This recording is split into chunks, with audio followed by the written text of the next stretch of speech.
ओम सर्वमंगल मांगल्ये शिवे सर्वासादिके शरणे त्र्यंबके गौरी नारायण नमोस्तुते। नवरात्रि व्रत कथा। प्राचीन काल में एक ठुरथ नाम के राजा थे। उनकी उदासीनता का लाभ उठाकर शत्रुओं ने इन पर चढ़ाई कर दी। राजा के विश्वासपात मंत्री भी लालचवश शत्रु के पक्ष के राजा से मिल गए, जिसका परिणाम यह हुआ कि राजा सूरत को पराजय का मुंह देखना पड़ा। वे दुखी हुए और निराश होकर तपस्वी वेश में वन में निवास करने लगे। उसी वन में समाधि नाम का एक वैश्य मिला, जो अपने स्त्री पुत्रों के दुर्व्यवहार से अपमानित होकर वहां निवास करता था। दोनों ने परस्पर परिचय हुआ। समाधि ने बताया कि वो अपनी जिन संतानों के लिए खपता मरता रहा, वे ही अपने न हुए, लेकिन फिर भी उनके लिए मन में जो मोह है उससे छुटकारा नहीं मिल रहा। तो फिर शांति कैसे प्राप्त हो? शांति तो राजा सूरत को भी नहीं थी। उनके मन में अपने शत्रु और विश्वासघातियों को सबक सिखाने की प्रबल इच्छा थी। तदनंतर वे महर्षि मेधा ऋषि के आश्रम में पहुंचे। महामुनि मेधा द्वारा आने का कारण पूछने पर दोनों ने बताया, यद्यपि हम दोनों सज्जनों से अत्यंत अपमानित और तिरस्कृत हैं, फिर भी उनके प्रति मोह नहीं छूटता। इसका कारण क्या है?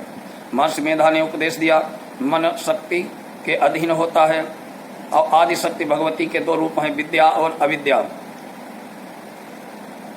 विद्या ज्ञान स्वरूप है और अविद्या अज्ञान स्वरूप। अविद्या मोह की जननी है, किंतु जो लोग भगवती को संसार का आदि कारण मानकर भक्ति करते हैं, माँ भगवती उन्हें जीवन से मुक्त कर देती हैं। राजा सूरत ने प्रश्न किया, है महर्षि, ये देवी कौन है? उनका जन्म कैसे हुआ?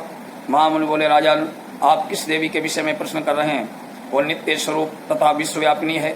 उनके आविर्भाव के कई प्रकार हैं, जिससे मैं बतलाता हूँ। कल्पांत के समय वहाँ प्रलय के अवसर पर जब भगवान विष्णु क्षीर सागर में अनंत शैया पर शयन कर रहे थे, तभी उनको दोनों कानों से कुहरों से दो दैत्य मधु और कैटभ उत्पन्न हुए।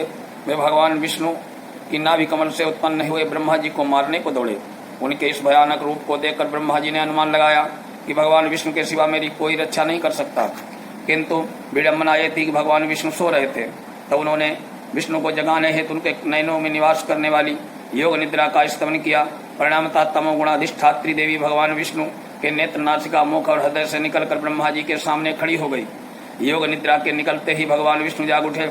उन्हें देखकर राक्षस क्रोधित हो उनकी ओर दौड़े, युद्धरत हो गए।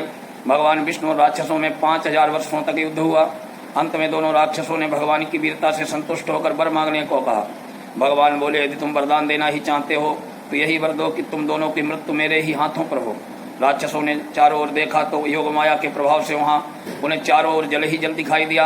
यह देखकर राक्षस बोले, वो मस्तु, किंतु हम वहां मरना चाहते हैं जहां जल न हो। एक कहकर उन राक्षसों ने दानशीलता का परिचय दिया। ये सुनते ही भगवान ने उन्हें जांघ पर लिटाकर उनका वध कर दिया। महर्षि बोले, ब्रह्मा जी की स्तुति से उत्पन्न माया देवी की वीरता और प्रभाव का वर्णन कहता हूँ, ध्यान से सुनो।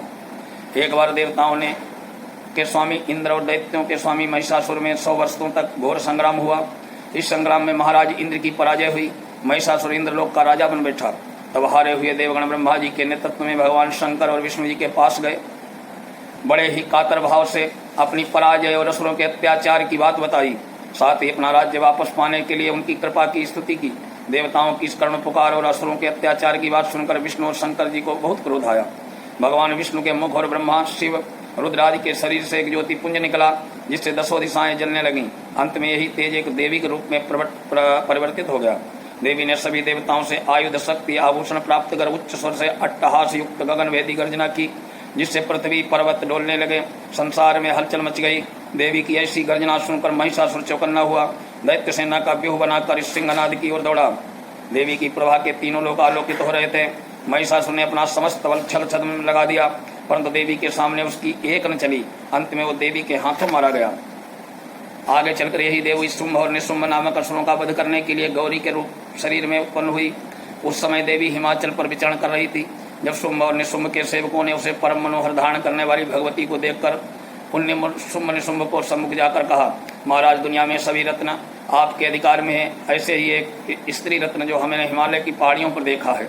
आप हिमालय को आलोकित करने वाली दिव्य कांति युक्त इस देवी का वर्णन कीजिए। इसके पास संसार के सारे रत्न हो, उसके अधिकार में देवी रूपी और रत्न भी होना चाहिए। ये सुनकर दैत्यराज शुंभ ने भगवती के पास विवाह का प्रस्ताव भेजा, जिसे ठुकराकर देवी ने कहा, जो मुझे युद्ध में जीत लेगा मैं उसी का वर्णन करूंगी। ये सुनकर शुंभ कुपित हो गया।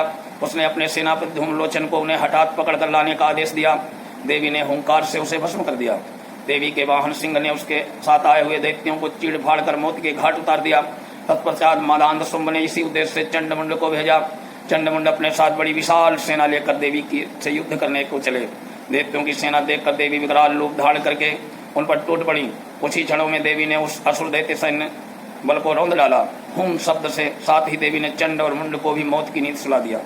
जब चंड मुंड संहार का समाचार दैत्यराज शुंभ को मिला तो अत्यधिक क्रोधित हो उठा। शेष बसी सेना को युद्ध भूमि में चलने का आदेश दिया। शुंभ की सेना को आते देख देवी ने धनुष की प्रत्यंचा से ऐसी टंकार की पृथ्वी और आकाश गूंज उठे। दैत्यों के संहार और देवताओं की रक्षा हेतु देवी के शरीर से सभी देवों की शक्तियां अलग अलग रूप में प्रकट हो गईं। उन्हीं के आयुध धारण करके दैत्यों से युद्ध को प्रस्तुत हो गईं। देव शक्तियों के आवृत महादेवी ने चंडिका को आदेश दिया कि मेरी प्रसन्नता के लिए तुम शीघ्र ही दैत्यों का संहार करो। ये सुनते ही देवी की शरीर से ऐसी बड़ी भयानक और उग्र चंडिका उत्पन्न हुई जिससे कोई न जीत सके। उस देवी ने असुरों को संदेश भिजवाया कि जीवित रहना चाहता हो तो पाताल में लौट जाओ, देवताओं को उनका राज्य वापस कर दो। मगर दैत्य भलाई बात मानने वाले कहाँ थे? वे तो अपनी शक्ति के मद में चूर थे। उन्होंने देवी की बात अनसुनी कर दी और युद्ध करने को तत्पर हो उठे। देखते ही देखते पुनः युद्ध छिड़ गया, किंतु देवी के समक्ष वे असुर कब तक रुक सकते थे? कुछ ही क्षणों में देवी ने उनके अस्त्र शस्त्रों को काट डाला। बहुत से दैत्य काल के गाल में समा गए तो महादैत्य रक्त बीज आगे बढ़ा। गदा लेकर इंद्र शक्ति से युद्ध करने लगा। देवी के प्रहारों से उस दैत्य के शरीर से जहां जहां रक्त गिरता वहां एक नया रक्त बीज पैदा हो जाता था। ये देखकर देवताओं में खलबली मच गई। वे भयभीत उठे। देवताओं को इस प्रकार भयभीत देखकर चंडिका ने काली से कहा, चामुंडे तुम अपना मुख फैलाकर रणभूमि में विचरण करो। मेरे शस्त्र प्रहार से गिरने वाले रक्त बिंदुओं और से उत्पन्न दैत्यों का भक्षण करती रहो। इस प्रकार इस दैत्य का रक्त क्षीण हो जाएगा तो स्वयं नष्ट हो जाएगा, नए दैत्य भी नहीं उत्पन्न होंगे। इस प्रकार कहकर चंडिका ने शूल उठाकर रक्त बीज पर प्रहार किया। उधर काली ने मुंह फैलाकर उसका रक्त पी लिया। रक्त बीज पूरी तरह शक्ति से देवी पर प्रहार करने लगा, किंतु देवी उसके प्रहारों पर कोई प्रभाव नहीं पड़ा।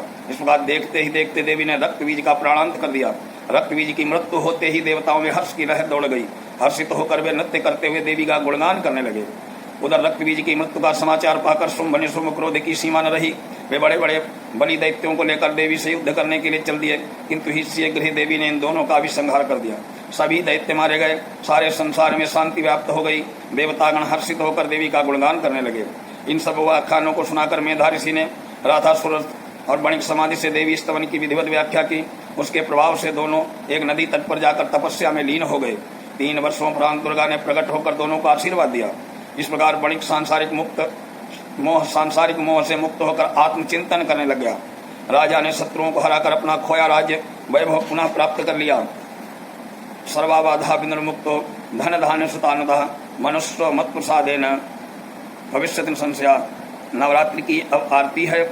ओम जय शिव शक्ति माँ, अम्बे जय शिव शक्ति माँ। नवरात्रों में ध्यान करके भक्ति माँ, बैल पे शोभितया संशैल पुत्री तुम माँ। हाथ कमंडल साजे ब्रह्मचारिणी माँ, चंद्र घंटा के मस्तक चंद्रमा है शीतल। कूष्मांडा भक्त पृथ्वी पर देती अन्न और जल। स्कंद माता की गोदी कार्तिकेय खेले, कात्यायनी भक्तों की अलावला ले ले। काल रात्रि संकट काल में से छुड़ावे, महागौरी शिव के संग बैल चढ़ी आवे। सिद्धिदात्री मोहे सब भक्तों का मन, नवदुर्गा के दर्शन हटाए सब उलझन। सरस्वती महाकाली और लक्ष्मी ध्याऊं, कवच अर्गला कीलक पढ़ के हर साऊं। पाठ हवन कर्म पूर्ण करूं, कन्या पूजन खेतरी जल में बहाऊं। शुद्ध रहे तन मन, नवरात्रों की आरती प्रेम सहित जो गाथा। ओम सफल कर देती जीवन कोई माता, जय माता की।